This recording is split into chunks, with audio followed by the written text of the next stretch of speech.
We continue to watch the EFF's protest action across the nation, where they're making demands for the president to step down, for load shedding to stop, and for the creation of jobs. Dr Thapelo Tselapedi is a lecturer at Rhodes University, and he joins us now. Very good day to you, Dr Tselapedi. What are your thoughts on this action by the EFF, and what's your analysis of how it's panned out this morning?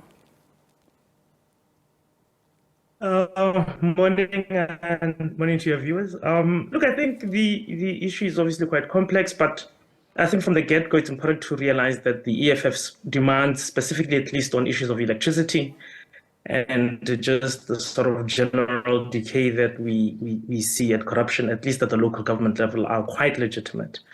I think quite a lot of people beyond the EFF are dissatisfied with the governance overall by the ANC government. So I think to that extent, there's a legitimate protest, there's a legal protest, and I think in part the Western Cape High Court judgment was correct to give them the go-ahead, at least in that province.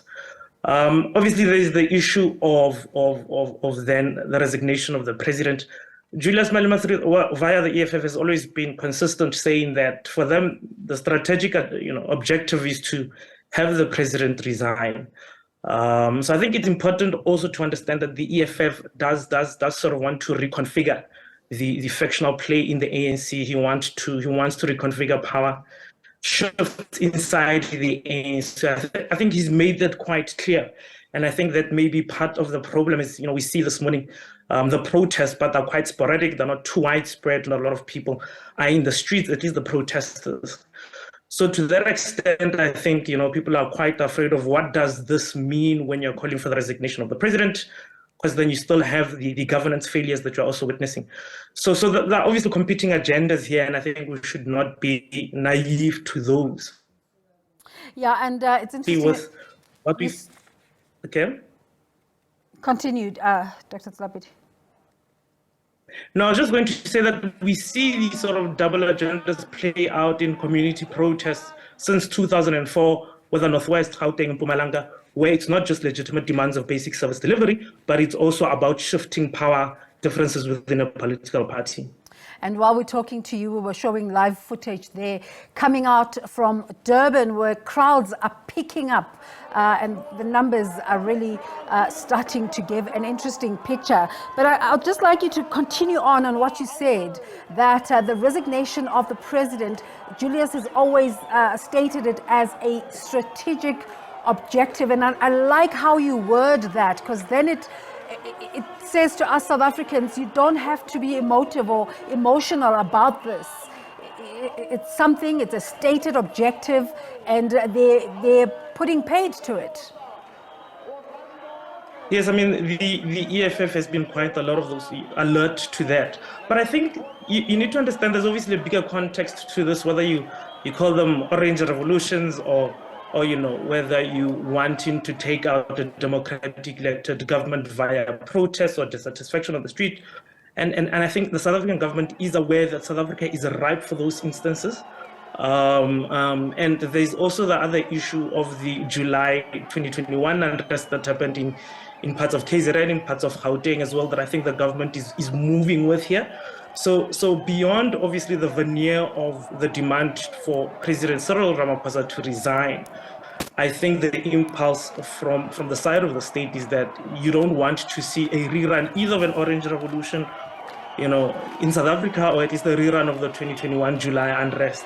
But nevertheless, it is the morning. We might see something quite different in the afternoon. We might see something quite different in the evening, depending on the sort of scaling of war of words between EFF leaders and members, and that of the state, particularly through the South African Police Service.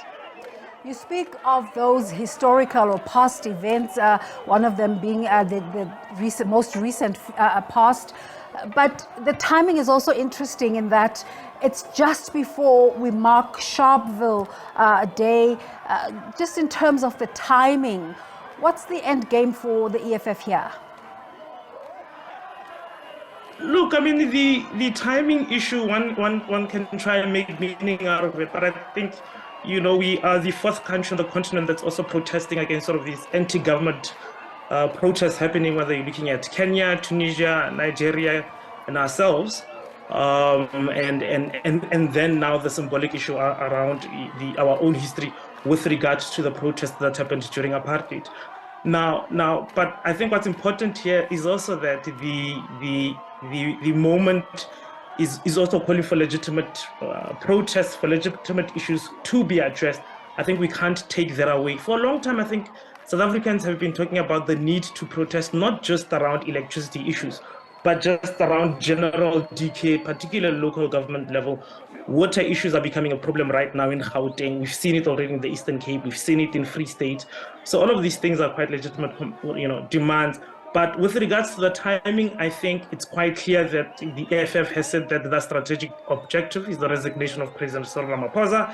I think that's the end game. That eventually that the ANC will no longer be in power at national and provincial level, since 2024 are those elections that will be electing those representatives there. So I think it's quite clear. I don't think people should be worried about what's the end game as such. The end game has been stated by the EFF. So we've been talking a lot about the legitimacy of protest and how it's protected in the Constitution. But let's talk about the fact that the EFF is playing out its role as the third biggest party represented in Parliament, just in terms of their opposition role. What are your thoughts here? Look, man, the ANC has fashioned itself, the EFF has fashioned itself as a protest movement. And that means agitating for some sort of revolution to unseat the ANC and then to install a revolution over South Africa. I mean, that's been quite clear for the EFF's motive with regard to all of these things.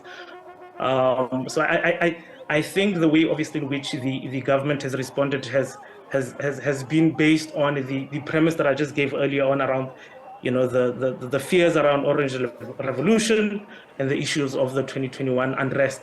But I think that with the EFF protesting, especially because today is also a school holiday, not a lot of people would have also gone to work, given that tomorrow is also a holiday. I think that they had also been aware and alert of the possibility that violence might break out, necessarily because there's obviously, when there's a mass movement of people on the streets, there's likely to be behavior that's unlawful. So I think they were also quite aware of that. Yeah. Dr. Tselapedi, hopefully that I've answered your question here. Obviously, it's a multi-dimensional conversation, and there's just so much to put into it. But interesting that Eskom this morning is sending out a statement to say that there is sufficient power for the day. I'm just going to try look for that statement and just read it out. It says, due to the significantly lower than anticipated demand for electricity today, load shedding will be suspended at 11 today until 4 p.m. on Tuesday, the 21st of March, when stage 2 load shedding will be implemented. Is Eskom playing into the political fray?